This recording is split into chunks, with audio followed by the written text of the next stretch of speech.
Praise the Lord. ഇന്ന് നമുക്കായി ദൈവത്തിൻ്റെ ആത്മാവ് വെച്ചിരിക്കുന്ന സന്ദേശം, നിങ്ങളുടെ ഹൃദയം കഠിനമാക്കരുത്. അതാണ് ദൈവത്തിന് നമ്മോട് സംസാരിക്കുവാനുള്ളത്. പെന്റക്കോസ്റ്റ് മെസ്സഞ്ചർ യൂട്യൂബ് ചാനലിൽ കൂടെ ഈ പ്രഭാത സന്ദേശം കേൾക്കുന്ന എല്ലാ പ്രിയപ്പെട്ടവരെയും കർത്താവ് ധാരാളമായി അനുഗ്രഹിക്കുമാറാകട്ടെ. തിരുവചനവുമായി ദൈവസന്നിധിയിൽ അടുത്ത് വരുവാൻ കർത്താവ് ഒരു പ്രഭാതം കൂടെ നമുക്കായി ഒരുക്കി വെച്ചല്ലോ. ദൈവത്തിൻ്റെ സ്നേഹത്തെ ഓർത്ത് ദൈവത്തെ സ്തുതിക്കുന്നു. ഹൃദയ കാഠിന്യം പലപ്പോഴും നമ്മുടെ സന്തതചാരിയാണ്. കഠിനമായ ഹൃദയം. ദൈവം കഠിനമായ ഹൃദയത്തെ വെറുക്കുന്നു. ദൈവത്തിന് നമ്മോടൊരു കഠിന ഹൃദയം ഉണ്ടായിരുന്നെങ്കിൽ നമ്മൾ ദൈവത്തിൻ്റെ ദയയെ കാണുകയില്ലായിരുന്നു. അവൻ്റെ ദയ, അവൻ്റെ വിശ്വസ്തത ആകാശം ഭൂമിക്ക് മീതെ ഉയർന്നിരിക്കുന്നത് പോലെ ഭക്തന്മാരോടുള്ളതായ അവൻ്റെ ദയ, അവൻ്റെ വിശ്വസ്തത, സ്നേഹം വലുതാണ്. എന്നാൽ ദൈവം പലപ്പോഴും മനുഷ്യൻ്റെ പ്രവൃത്തിയെ കണ്ടുകൊണ്ട്, അവൻ്റെ വാക്കുകളെ കേട്ടുകൊണ്ട്, അവൻ്റെ ചെയ്തികളെ ശ്രദ്ധിച്ച് നിങ്ങൾ എൻ്റെ സ്വസ്ഥതയിൽ പ്രവേശിക്കുകയില്ല എന്ന് പലപ്പോഴും ദൈവം സത്യം ചെയ്ത് പറയത്തക്കം വണ്ണം ദൈവത്തിൻ്റെ ഹൃദയത്തെ ദുഃഖിപ്പിച്ച ഒരു സമൂഹം നമുക്ക് മുൻപുണ്ടായിരുന്നു. ഇപ്പോഴും ദൈവം കാണുന്നുണ്ടായിരിക്കാം. അതുകൊണ്ട് എക്കാലവും ദൈവത്തിൻ്റെ ദയയെ മനുഷ്യൻ തിരിച്ചറിയുവാൻ ദൈവം പല ഇന്നുകൾ, ടുഡേകൾ ദൈവം സൃഷ്ടിച്ചു. ഇന്നെന്ന് മാത്രം ദൈവം പേരാക്കി. ദൈവത്തിന് മഹത്വം ഉണ്ടാകട്ടെ. നമ്മുടെ ചിന്തയ്ക്കായി തിരുവചനത്തിൽ നിന്ന് ഒരു വേദഭാഗം വായിക്കാം. എബ്രായ ലേഖനം 4-ാം അധ്യായത്തിൻ്റെ 7-ാം വാക്യം. ഇത്രയും കാലത്തിന് ശേഷം ദാവീദ് മുഖാന്തരം പറയുന്നത്, ഇന്ന് നിങ്ങൾ അവൻ്റെ ശബ്ദം കേൾക്കുന്നുവെങ്കിൽ നിങ്ങളുടെ ഹൃദയം കഠിനമാക്കരുത്. അങ്ങനെ നിങ്ങളുടെ ഹൃദയം കഠിനമാക്കരുത് എന്നൊരു സന്ദേശം നിങ്ങൾക്ക് വേണ്ടി തരുവാൻ ഇന്നൊരു ദിവസം ദൈവം തൻ്റെ ദീർഘക്ഷമയിൽ വീണ്ടും നമുക്കായി നിയമിച്ച് വച്ചിരിക്കുന്നു. Praise the Lord. തിരുവചനത്തെ കേൾക്കുന്ന, ഗ്രഹിക്കുന്ന ദൈവമക്കളെ ഓർത്ത് ദൈവത്തെ സ്തുതിക്കുന്നു. നാം ഇന്ന് ഈ വചനം കേൾക്കുന്നത് ദൈവം നമ്മുടെ മുൻപിൽ ചില ഇന്നുകൾ സൃഷ്ടിച്ചത് കൊണ്ടാണ്. യെസ്, ഇന്നലകളെ മറക്കുവാൻ ദൈവം തയ്യാറായി നമ്മുടെ മുൻപിൽ നിന്ന്, നമ്മുടെ മുൻപിൽ ഇതാ ഇന്ന് എന്ന് പറയുന്നതായ ഒരു സമ്മാനം. നമുക്ക് ദിവസവും ഇന്ന് നമ്മുടെ സമ്മാനമാണ്. രാവിലെ തോറും അവൻ്റെ ദയ പുതിയതാണ്. നമുക്ക് ഓരോ പ്രഭാതത്തിലും ദൈവത്തിൻ്റെ സന്നിധിയിൽ കടന്നു വരുമ്പോൾ നമ്മുടെ ഇന്നലകളെക്കുറിച്ച് നമുക്ക് ഒരുപാട് കാര്യം ദൈവത്തോട് സമ്മതിക്കാനുണ്ട്. അങ്ങനെ സമ്മതിക്കുമ്പോൾ ദൈവം നമ്മോട് പറയുന്നതായ ഒരു വചനം നമ്മുടെ മുൻപിൽ ഇന്നെന്നൊരു വാക്ക് വെച്ചും കൊണ്ട്, ഇന്നെന്ന് പറയുന്നതായ ഒരു സമ്മാനം വെച്ചും കൊണ്ട്, ഒരു തരുണം സൃഷ്ടിച്ചുകൊണ്ട് നമ്മുടെ ഇന്നലകളെ ദൈവം മറക്കുവാൻ തയ്യാറാകുന്നു. ദൈവത്തിന് മഹത്വം ഉണ്ടാകട്ടെ. അതാണ് അതിൻ്റെ അർത്ഥം. ഇന്നും നിങ്ങൾ അവൻ്റെ ശബ്ദം കേൾക്കുന്നുവെങ്കിൽ നിങ്ങളുടെ ഹൃദയം കഠിനമാക്കരുത്, കഠിനമാക്കരുത്, കഠിനമാക്കരുത്. പലപ്പോഴും നമ്മൾ കഠിനമുള്ളവരാണ്. കാഠിന്യത കൊണ്ടാണ് നമ്മുടെ ജീവിതത്തിൽ പല പ്രശ്നങ്ങളും ഉണ്ടാകുന്നത്. നമ്മളൊന്ന് ചിന്തിച്ച് നോക്കുക. നമ്മുടെ ജീവിതത്തിൽ ഉണ്ടായിട്ടുള്ള അനേക പ്രശ്നങ്ങൾ തീർച്ചയായിട്ടും അതിൻ്റെ 3/4 ഭാഗവും നമ്മുടെ കാഠിന്യത നിമിത്തം നമ്മൾ വിളിച്ചു വരുത്തിയതായ പ്രശ്നങ്ങളാണ്. നമ്മൾ തന്നെ ഉണ്ടാക്കിയതാണ്. നമ്മളിൽ ഒരു സോഫ്റ്റായ ഒരു തരുണം നമുക്ക് രൂപകൽപ്പന ചെയ്യുവാൻ നമ്മുടെ ഹൃദയത്തിന് കഴിഞ്ഞിരുന്നുവെങ്കിൽ ഒരുപാട് പ്രശ്നങ്ങൾ നമുക്ക് ഒഴിവാക്കാമായിരുന്നു. കുടുംബജീവിതങ്ങളിൽ പലപ്പോഴും ചിലരൊക്കെ കൗൺസിലിങ്ങിന് കടന്നു വരുമ്പോൾ അവരുടെ ജീവിതത്തിൽ പറ്റിയതായ അമളികളെക്കുറിച്ച് അവർ തന്നെ ചിന്തിക്കുമ്പോൾ ധാരധാരയായി അവർ കണ്ണുനീരൊഴുക്കി പോകും. അവർ തന്നെ വരുത്തി വെച്ചതായ ഓരോ വിനകളാണ്, കാഠിന്യതകൾ. യെസ്, അവരുടെ തൃപ്തിക്കും സന്തോഷത്തിനും അവരുടെ ആശയത്തിനും പ്രതീക്ഷയ്ക്കും ഒതുങ്ങാത്ത, നിരക്കാത്ത, അല്ലെങ്കിൽ ചേരാത്ത പല കാര്യങ്ങളും വന്നപ്പോൾ ഹൃദയം കഠിനപ്പെട്ടു, ഭാരപ്പെട്ടു. ആരോട് തീർക്കണമെന്നുള്ളതായ ഒരു ചിന്തയില്ലാതെ കണ്ടവൻ്റെ മേളിൽ അല്ലെങ്കിൽ കണ്ടവളുടെ മേളിൽ ആ കോപത്തെ പകരുവാൻ അവൻ നിർബന്ധിതനായി. Praise the Lord. ഒരു നിമിഷം അതിനെക്കുറിച്ചൊന്ന് ചിന്തിക്കാൻ അവസരം കൊടുത്തിരുന്നെങ്കിൽ അത് ഒഴിവാക്കാമായിരുന്നു. മാറ്റാമായിരുന്നു, അങ്ങനെ പറയണ്ടായിരുന്നു. എനിക്കും അങ്ങനെ ഉണ്ടായിട്ടുണ്ട്, നിങ്ങൾക്ക് ഓരോരുത്തർക്കും അങ്ങനെ ഉണ്ടായിരിക്കാം. നമ്മുടെ മുൻപിൽ ഒരു പ്രയാസം ഉണ്ടായാൽ, ഒരു ഭാരമുണ്ടായാൽ, ഒരു താഴ്ചയുണ്ടായാൽ നമുക്ക് 5 മിനിറ്റ് ഒന്ന് മെഡിറ്റേറ്റ് ചെയ്യാൻ കഴിയുമെങ്കിൽ നമുക്ക് തന്നെ മനസ്സിലാകും അത് വേണ്ടായിരുന്നു. യെസ്, അങ്ങനെ പറയാതെ ഇങ്ങനെ ഒന്ന് മാറ്റി പറഞ്ഞിരുന്നെങ്കിൽ അതൊരു സോഫ്റ്റ് ആകുമായിരുന്നു, അവരുടെ ഹൃദയത്തെ വേദനിപ്പിക്കുകയില്ലായിരുന്നു. ഇല്ലെങ്കിൽ ഒരു അടി വാങ്ങൽ ഒഴിവാക്കാമായിരുന്നു, ഇല്ലെങ്കിൽ ഒരു അടി കൊടുക്കുന്നത് ഒഴിവാക്കാമായിരുന്നു തീർച്ചയായിട്ടും. ഇങ്ങനെ ദൈവം നമ്മുടെ മുൻപിൽ ഒരു വലിയ തരുണം കൊണ്ടുവന്ന് വെച്ചിരിക്കുക, ഒരു പൊതിക്കെട്ട്. ഇതൊരു സമ്മാനമായി ഈ പ്രഭാതത്തിൽ ദൈവം നമുക്കായി തരുന്നത് എന്താണെന്നറിയാം? ആ പൊതിക്കെട്ടിൻ്റെ മേളിൽ, ആ പാഴ്സലിൻ്റെ മേളിൽ ഒരു ലേബലുണ്ട്, ഇന്ന്, ടുഡേ. അത് ഓരോ ദിവസവും പുതുതായി നമ്മുടെ മുൻപിൽ ദൈവം പ്രതിഷ്ഠിക്കുക. നമ്മുടെ പല ഇന്നലകൾക്കും ഫെയിലിയർ റിപ്പോർട്ടാണ് ഉണ്ടാകുന്നതുണ്ടെങ്കിൽ നമുക്ക് ഉദ്ദേശിക്കുന്നത് പോലെ അതിനെ പെർഫോം ചെയ്യാൻ കഴിഞ്ഞില്ല. ഒരു പരീക്ഷയ്ക്ക് ഒരു കുട്ടി അപ്പിയർ ചെയ്യുമ്പോൾ അത് വേണ്ടതുപോലെ അതിനെ കൈകാര്യം ചെയ്യുവാൻ, അതിനെ സക്സസ് ആയി അതിനെ സോൾവ് ചെയ്യാൻ അവരെ കൊണ്ട് സാധിച്ചില്ല എങ്കിൽ അവരടുത്ത ഒരു തരുണം അതിൽ നിന്ന് പ്രതീക്ഷിക്കുന്നു. അങ്ങനെ പരീക്ഷാകർത്താക്കളും അവർക്ക് വേണ്ടി വേറൊരു സമയം കൽപ്പിച്ചാക്കും, വീണ്ടും. എന്നാൽ മനുഷ്യർ കൽപ്പിക്കുന്നതായ തരുണങ്ങൾക്കെല്ലാം ഒരളവുണ്ട്. 2 പ്രാവശ്യം എഴുതാം, 3 പ്രാവശ്യം, അങ്ങനെയല്ലേ? നമ്മളൊരു എക്സാം എഴുതുമ്പോൾ പരീക്ഷയിലേക്കൊക്കെ അതിനൊരു നിബന്ധനയുണ്ട്. നിങ്ങൾക്ക് വേണമെങ്കിൽ 2 പ്രാവശ്യം എഴുതി അത് പാസ്സാകാൻ നോക്കാം. ജീവിതകാലം മുഴുവനും പരീക്ഷയാണെന്നോ അങ്ങനെ ഏതെങ്കിലും ഒരു യൂണിവേഴ്സിറ്റി ഉണ്ടോ? ഇല്ല, അങ്ങനെയില്ല. ഇത്ര പ്രാവശ്യം എഴുതി കഴിഞ്ഞാൽ പിന്നെ നമ്മളെ അയോഗ്യരാക്കും.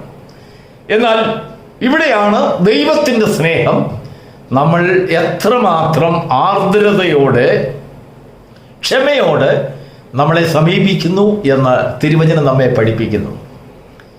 ദാവീദ് മുഖാന്തരം അരുളി ചെയ്തതായ കാര്യങ്ങൾ അപ്പോസ്തലനായ പൗലോസ് അത് കോട്ട് ചെയ്ത് എഴുതുമ്പോൾ, ഇത്ര കാലത്തിന് ശേഷം ദാവീദ് മുഖാന്തരം സംസാരിച്ചത് എന്ന് പറഞ്ഞാൽ മരുഭൂമിയിൽ വെച്ച് ഇസ്രായേൽ ജനത്തോട് സംസാരിച്ചതായ വിഷയം അനേക നൂറ്റാണ്ടുകൾക്ക് ശേഷം ദാവീദ് പറയുമ്പോൾ ഇന്നെന്ന് പറയുന്ന ഒരു ദിവസം വീണ്ടും സങ്കീർത്തനത്തിൽ കൂടെ താൻ അവിടെ സ്ഥാപിക്കുന്നു. അന്ന് ദാവീദ് പറഞ്ഞതായ കാര്യം ഈ സമയത്ത് നമ്മുടെ യുഗത്തിലും നമ്മുടെ മുൻപിലും ജീവിതത്തിലും ദൈവത്തിൻ്റെ ആത്മാവ് വന്ന് സംസാരിക്കുകയാണ്. ഇന്ന് നിങ്ങൾ അവൻ്റെ ശബ്ദം കേൾക്കുന്നുവെങ്കിൽ നിങ്ങളുടെ ഹൃദയം കഠിനമാക്കരുത്. Praise the Lord. വീണ്ടും ഇന്നെന്ന് പറയുന്ന ഒരു ദിവസം കർത്താവ് നമുക്ക് വേണ്ടി നിശ്ചയിക്കുന്നു. എന്തിനു വേണ്ടി? നമ്മുടെ ജീവിതത്തിലെ തോൽവികൾ കണ്ടുകൊണ്ട് ഇന്നലെ ഒന്നും നമുക്ക് പ്രാപിക്കേണ്ട രീതിയിൽ പ്രാപിക്കാൻ കഴിഞ്ഞില്ല, ജീവിക്കേണ്ട രീതിയിൽ ജീവിക്കാൻ കഴിഞ്ഞില്ല. ഒരു കുടുംബ ജീവിതത്തിൽ സഖ്യത ചെയ്തു, നമ്മുടെ ഭാര്യയോടും ഭർത്താവിനോടും കുഞ്ഞുങ്ങളോടും നമ്മളൊരു കടപ്പാടുണ്ടെന്ന് നമ്മൾ സമ്മതിച്ചു. പക്ഷെങ്കിൽ അത് വേണ്ട രീതിയിൽ അത് നിർവഹിക്കാൻ നമ്മളെ കൊണ്ട് സാധിച്ചില്ല. നമ്മുടെ ഭർത്താവിനോട് ഒരു വിശ്വസ്തത പുലർത്തുവാൻ നമ്മളെ കൊണ്ട് കഴിഞ്ഞില്ല. നമ്മുടെ കുഞ്ഞുങ്ങളെ വേണ്ട രീതിയിൽ ഒരു വിശ്വസ്തതയുള്ള ഒരു ജീവനത്തിലേക്ക് അവരെ കൊണ്ടുപോകാൻ നമ്മെ കഴിഞ്ഞില്ല. നമ്മുടെ കുടുംബത്തെ ദൈവത്തോടുള്ളതായ ഒരു ബന്ധത്തിൽ അതിനെ ബന്ധിപ്പിച്ചുകൊണ്ട് നിബന്ധനകളിൽ കൂടെ ഒരു പ്രാർത്ഥനാ മനുഷ്യരായി ജീവിക്കുവാൻ നമ്മളെ കൊണ്ട് സാധിച്ചില്ല. നമ്മുടെ ആവശ്യങ്ങളുടെ മുഖത്ത് ദൈവത്തിൽ ആശ്രയിക്കുവാൻ നമ്മൾ പലപ്പോഴും തോറ്റുപോകുന്ന ഒരനുഭവം. നമ്മളിൽ തന്നെ പ്രതീക്ഷ അർപ്പിച്ചുകൊണ്ട് നമ്മുടെ കഴിവുകളിലേക്ക് നോക്കി, നമ്മുടെ പരാജയങ്ങളിലേക്ക് നോക്കുവാൻ നമുക്ക് സമയം കിട്ടിയില്ല. ദൈവം പലപ്പോഴും നമ്മളോട് കോപിച്ചു. എങ്കിലും ദൈവത്തിൻ്റെ ആത്മാവ് ഈ പ്രഭാതത്തിൽ പറയുകയാണ്, സാരമില്ല, ഞാൻ നിന്നോട് ഇന്നലകളെ ക്ഷമിക്കുന്നു. ഞാൻ ഇന്നെന്ന് പറയുന്നതായ ഒരു അവസരം നിന്റെ മുൻപിൽ വയ്ക്കുന്നു. നിനക്ക് കേൾക്കാൻ കഴിയുമോ? നിന്റെ കാതുകൾക്ക് കേൾവി ശക്തി ഉണ്ടോ? ഇന്ന് നിങ്ങൾ കേൾക്കാൻ ത്രാണിയുള്ളവരാണോ? നിങ്ങൾക്കത് കേൾക്കുവാനുള്ള ആരോഗ്യം ദൈവം നിനക്ക് തന്നിട്ടുണ്ടോ? എങ്കിൽ ഈ ശബ്ദത്തെ നിങ്ങൾ കേൾക്കുവാൻ നിങ്ങൾക്ക് സാധിക്കുന്നുണ്ടെങ്കിൽ ദൈവത്തിൻ്റെ ദയ നിന്നിൽ അറ്റുപോയിട്ടില്ല. വീണ്ടും ദൈവത്തിൻ്റെ ആത്മാവ് നിന്നോട് വ്യവഹരിക്കുകയാണ്. എനിക്ക് നിന്നെ അനുഗ്രഹിക്കണം, നിന്നെ ഉയർത്തണം, നിന്നെ ആശ്വസിപ്പിക്കണം. ഞാൻ നിന്നെ സ്നേഹത്തിൻ്റെ ശബ്ദം കൊണ്ട് വിളിച്ചു, പേർ ചൊല്ലി വിളിച്ചിരിക്കുന്നതിനാൽ ഉപേക്ഷിച്ച് കളയുവാൻ എനിക്ക് മനസ്സില്ല. അതാണ് അതിൻ്റെ അർത്ഥം. ഞാനിപ്പോൾ നിങ്ങളോട് ഈ വചനം സംസാരിക്കുന്നത് നിങ്ങൾക്ക് കേൾക്കാൻ കഴിയുമോ? നിങ്ങളുടെ കാതുകൾക്ക് കേൾക്കാൻ കഴിയുമോ? ആ കേട്ട് ഗ്രഹിക്കാനുള്ള ആരോഗ്യവും വിവേചനവും നിങ്ങൾക്കുണ്ടോ? ഉണ്ടെങ്കിൽ ദൈവത്തിന്റെ സ്നേഹം നിങ്ങളിൽ തീർന്നു പോയിട്ടില്ല. വീണ്ടും ദൈവം നിങ്ങളെ സ്നേഹിക്കുന്നു എന്നുള്ളതായ ഒരു സന്ദേശമാണ് അതിൽ കൂടെ കിട്ടുന്നത്. ദൈവം പറയുന്ന വാക്കോ, ഇന്ന് നിങ്ങൾ അവന്റെ ശബ്ദം കേൾക്കുന്നുവെങ്കിൽ നിങ്ങളുടെ ഹൃദയം കഠിനമാക്കരുത്. Praise the Lord. ഇന്നലെ എല്ലാം തോൽവികളായിരുന്നു, പരാജയങ്ങളായിരുന്നു, ഇടപെട്ടെടുത്തെല്ലാം നഷ്ടങ്ങളായിരുന്നു, കച്ചവടങ്ങളൊന്നും വിജയിച്ചില്ല, ചെയ്തതെല്ലാം തോൽവിയിലേക്ക് പോയി. എന്താണ് കാരണമെന്നറിയില്ല, തോൽവി തന്നെ തോൽവി. പ്രതീക്ഷിക്കുന്നത് പോലെ ഒന്നും ഓടിയില്ല. വീട്ടിൽ സമാധാനം ഉണ്ടാക്കണമെന്ന് ആഗ്രഹമുണ്ടായിരുന്നു, സാധിച്ചില്ല. അറിയാതെ ഒരു വാക്ക് വന്നുപോയി, അതേ തുടർന്നുള്ളതായ ബഹളം, പ്രശ്നം, അത് വലിയൊരു അടിപിടിയിലേക്ക് വന്നു, വേർപിരിവിലേക്ക് വന്നു, ദുഃഖത്തിൻ്റെ താഴ്വരകളിലേക്ക് വലിച്ചെറിയപ്പെട്ടതായ ജീവിതങ്ങളായി പരാജിതങ്ങളെ വഹിച്ചുകൊണ്ടുള്ള യാത്ര. പാണ്ഡക്കെട്ടുകളിൽ മുഴുവനും പരാജയമാണ്, ദുഃഖത്തിൻ്റെ കഥകളാണ്. ഒന്നൊന്നായി കെട്ടഴിക്കുമ്പോൾ തുടരെ തുടരെ വരുന്നതെല്ലാം കണ്ണുനീരിൻ്റെ അവസ്ഥകളാണ്. എന്തുകൊണ്ട്? ഹൃദയത്തിൻ്റെ കഠിനത. ദൈവം അതിനെ സോൾവ് ചെയ്യുവാൻ ഇതാ ഒരു ദിവസം നിശ്ചയിക്കുകയാണ്. ഇന്ന് നിങ്ങൾ അവൻ്റെ ശബ്ദം കേൾക്കുന്നുവെങ്കിൽ നിങ്ങൾ ഇത്രയും ചെയ്താൽ മതി. നിങ്ങളുടെ ഹൃദയം കഠിനമാക്കാതെ, ആമീൻ കർത്താവേ ഞാൻ എന്ത് ചെയ്യണം?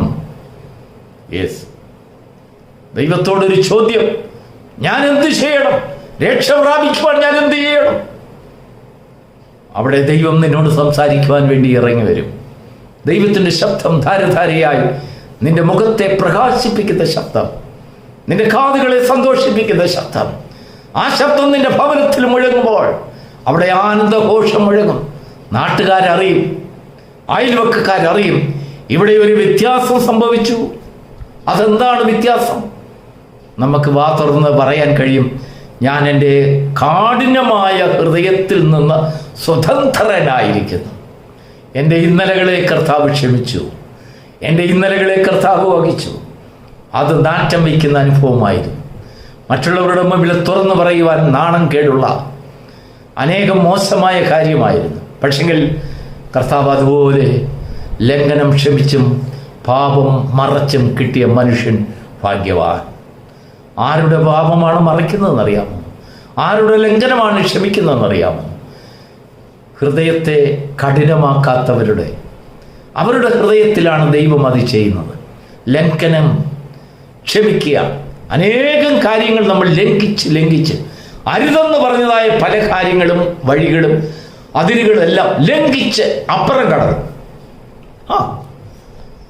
പിടിച്ചിട്ടൊരു പിടിയും കിട്ടിയില്ല, നിയന്ത്രിക്കാൻ നോക്കി പറ്റിയില്ല, അപ്പുറം കടന്നുപോയി, ലംഘനങ്ങൾ നടന്നു. അതിനുശേഷം പാപം പ്രവർത്തിച്ച പാപങ്ങൾ കർത്താവ് മായ്ച്ചു കളയും. ഹൃദയത്തെ കഠിനമാക്കാത്ത ഒരു കൂട്ടം ജനത്തെ ദൈവം ഈ പ്രഭാതത്തിലും നോക്കുകയാണ്. അത് നമ്മളെങ്കിൽ, നമ്മുടെ കുടുംബമെങ്കിൽ, നമ്മുടെ കുഞ്ഞുങ്ങളെങ്കിൽ, നമ്മുടെ മാതാപിതാക്കളെങ്കിൽ, നമ്മുടെ സഹോദരങ്ങളെ, നമ്മുടെ പ്രിയപ്പെട്ടവരെങ്കിൽ, നമ്മുടെ സഹപ്രവർത്തകരെങ്കിൽ ദൈവത്തിൻ്റെ ദയ അവിടേക്ക് ഊറ്റുവാൻ ദൈവം സന്നദ്ധനായി നിൽക്കുന്നു. അതുകൊണ്ടാണ് ദൈവം നമ്മുടെ മുൻപിൽ സൃഷ്ടിച്ചിരിക്കുന്നതായ ഇന്നുകളെക്കുറിച്ചുള്ളതായ ഒരു പ്രദർശനം, ഒരു വലിയൊരു നിശ്ചയം നമ്മുടെ മുൻപിൽ ഈ പ്രഭാതത്തിലും കർത്താവ് കൊണ്ടുവന്നു. തൻ്റെ ദയയാൽ ഈ ക്ഷമയെ, കർത്താവിൻ്റെ ദാനത്തെ കണ്ടു കിട്ടുന്നവർ ആർ? അതിനെ സ്വീകരിക്കുന്നവരാണ്, അതിനെ സ്നേഹിക്കുന്നവരാണ്, അതിനെ ഉൾക്കൊള്ളുന്നവരാണ്, അത് കൈക്കൊള്ളുവാൻ പ്രാപ്തിയുള്ളവരാണ്.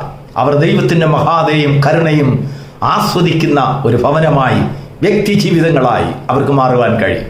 കർത്താവിനെ കുറിച്ചുള്ള വലിയ ദർശനം അവർക്ക് ലഭിക്കും. കർത്താവിൻ്റെ വഴികളെക്കുറിച്ച് കർത്താവ് അവർക്ക് വെളിപ്പെടുത്തി കൊടുക്കും. അവരോട് പറയാതെ ദൈവം ഒന്നും ചെയ്യുകയില്ല. നിന്നോട് പറയാതെ ദൈവം ഒന്നും നിന്നോട് ചെയ്യുകയില്ല. നിന്റെ കുഞ്ഞുങ്ങളോട് ചെയ്യുകയില്ല, നിന്റെ ഭവനത്തിൽ ചെയ്യുകയില്ല, നിന്റെ കുടുംബത്തിൽ ചെയ്യുകയില്ല. അത് ദൈവം നിന്നെ കാണിക്കും. പക്ഷെങ്കിൽ നീ ഹൃദയ കാഠിന്യമുള്ളവനാണെങ്കിൽ ദൈവത്തിന് നിന്റെ മുമ്പിൽ ഒന്നും വെളിപ്പെടുത്തുവാൻ സാധിക്കുകയില്ല. ഹൃദയ കാഠിന്യം ഉപേക്ഷിച്ച് ഹൃദയത്തിൻ്റെ ആ നിർമ്മലത നമ്മുടെ ജീവിതത്തിൽ ഉൾക്കൊള്ളുവാൻ അഭ്യസിക്കുന്ന പ്രഭാതങ്ങളായി നമ്മുടെ പ്രഭാതങ്ങളെ തീർക്കുവാൻ ഈ തരുണം നമ്മെ സഹായിക്കുമാറാകട്ടെ. God bless you.